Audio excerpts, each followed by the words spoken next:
봄 이사철인데도 서울 아파트 전세 매물이 증발됐다는 말이 나올 정도로 전세난이 심각합니다. 전세만 놓고 봐도 2년 전에 비해 반토막이 났는데 전셋집을 구하려면 대기 명단에 이름을 올려야 할 정도라고 합니다. 이유경 기자가 취재했습니다. 600세대가 넘는 서울 노원구의 한 아파트. 전월세 매물이 단 하나도 없습니다. 바로 옆 단지와 합쳐도 전세 한 건뿐입니다. 올해는 너무 없어요. 어저께도 전세를 하나 나왔는데요. 4명이 대기하면서 기다리면서 맛집같이 보고 왔어요. 봄 이사철인데도 서울 전세 매물은 실종됐다는 말이 나오는 상황. 전세 매물은 15,400여 건으로 2년 전 3만여 건에 비해 반토막이 났습니다. 특히 노원구와 중랑구, 강북구 등 실수요가 두터운 지역의 전세 매물이 80% 급감했습니다. 아예 없으니까 살고 있는 세입자분들도 그냥 무조건 재계약하는 거죠. 새로 나온 건 없죠. 심각하죠, 지금 현재는. 지난해 10.15 대책으로 전세를 끼고 사는 갭 투자가 막히면서 시장에 풀리는 전세 물건도 줄어든 데다 새 물건이 부족해 기존 세입자가 눌러앉는 흐름도 짙어지고 있는 겁니다. 매물이 부족해지면서 전세값도 치솟고 있습니다. 지난달 서울 아파트 평균 전세 가격이 3년 5개월 만에 다시 6억 원을 돌파했습니다.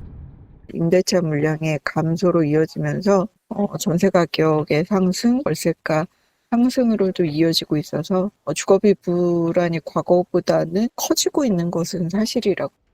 더 늦기 전에 전월세 시장 안정을 위한 보완 대책 마련이 시급하다는 목소리가 커지고 있습니다. TV조선 이유경입니다. 주택을 오래 보유했을 때 양도세를 깎아주는 장기보유 특별공제 제도의 폐지를 놓고 국회에서 여야가 대립하고 있죠. 이재명 대통령이 단계적으로 폐지하자는 의견을 냈습니다. 야당이 실거주 1주택자에 대한 세금 폭탄이 될 거라고 비판하는 데 대해선 거짓 선동이라고 반박했습니다. 박상현 기자가 보도합니다. 법률권이 추진 중인 양도세 장기보유 특별공제 폐지안. 야당을 중심으로 실거주 중인 1주택자들까지 세금 폭탄을 맞을 수 있다는 비판이 터져나왔습니다. 집 한 채 가진 국민까지 죄인 취급하며 세금으로 부동산 시장을 통제하려는 시도는 반드시 국민적 저항에. 이재명 대통령은 SNS를 통해 야당의 주장을 정면 반박했습니다. 이 대통령은 장특공제는 거주와 무관하게 장기 보유만 했다는 사유로 양도세를 대폭 깎아주는 제도라며 1주택자 세금 폭탄 주장은 논리 모순이자 거짓 선동이라고 밝혔습니다. 장특공제 폐지로 부동산 시장의 매물이 잠길 거란 우려에 대해서도 점진적 단계적으로 폐지해 팔 기회를 주면 해결된다며 단계적 폐지를 시사했습니다.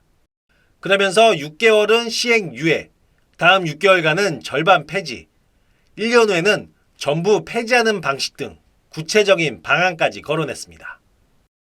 다만 장기 거주에 대한 양도세 감면 제도가 따로 있다고만 밝혀 실거주 1주택자들에 대한 구체적 감면 방안은 제시하지 않았습니다.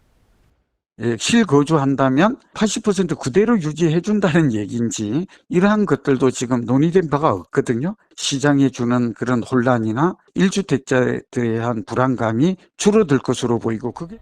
이 대통령은 장특공제가 부활하지 못하도록 법으로 명시해두면 정권이 교체돼도 마음대로 못 바꿀 것이라고 했습니다. TV조선 박상현입니다.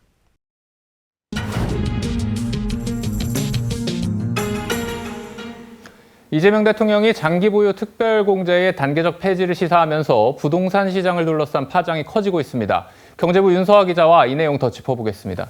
자, 윤 기자, 장기보유 특별공제 제도 장특공제라고 줄여 말하기도 하던데 이 제도가 뭐길래 이렇게 논란이 되고 있는 겁니까? 네, 이제 주택을 팔 때 양도 차익이 발생하는데요. 이게 보유 기간과 실거주 여부에 따라 양도세를 깎아주는 제도를 말합니다. 네. 지금은 1주택자에게 보유 40%에 더해서 거주 40%를 합쳐서 최대 80%를 깎아주고 있습니다.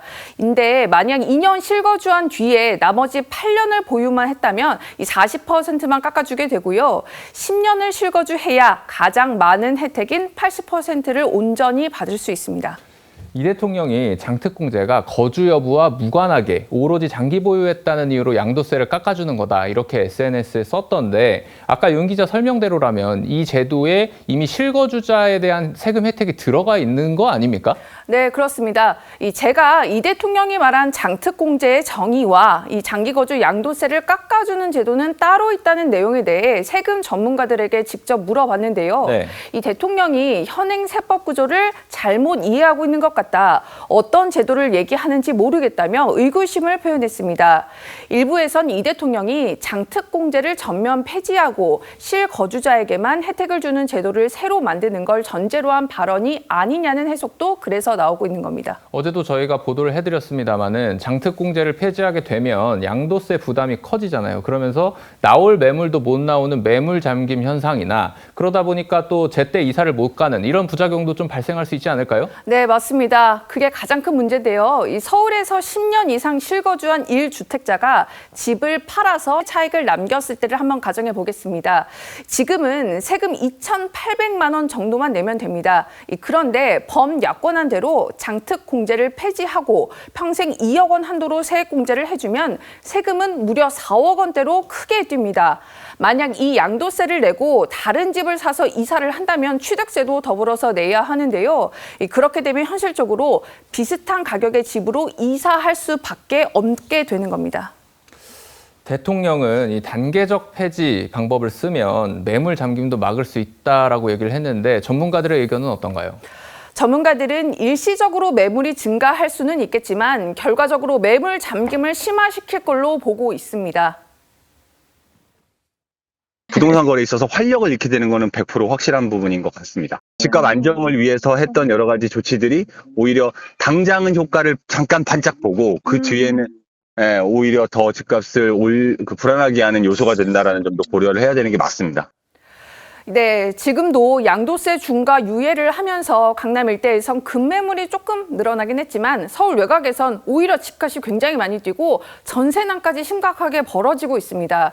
특히 똘똘한 한 채를 가진 사람들은 지금 팔면 다시는 이 비슷한 가격의 집을 살 수 없을 거라는 판단을 내릴 가능성이 크다고 지적합니다. 그렇군요. 윤 기자 잘 들었습니다.